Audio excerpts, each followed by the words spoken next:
मोठी बातमी समोर येते सांगलीमधून. सांगलीत बायकोनेच नवऱ्याचा जीव घेतलाय. लग्नाच्या फक्त 17व्या दिवशीच पतीचा जीव घेतला आहे. वटपौर्णिमेच्या दिवशीच नवऱ्याला संपवलंय.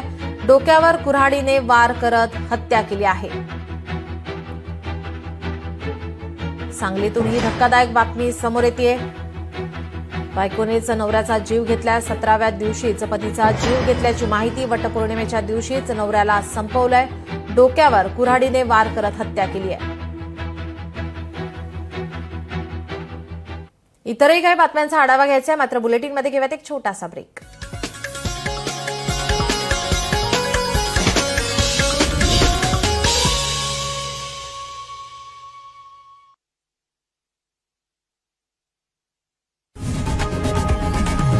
लोकशाही मराठी ऐका, पहा, जागरूक रहा.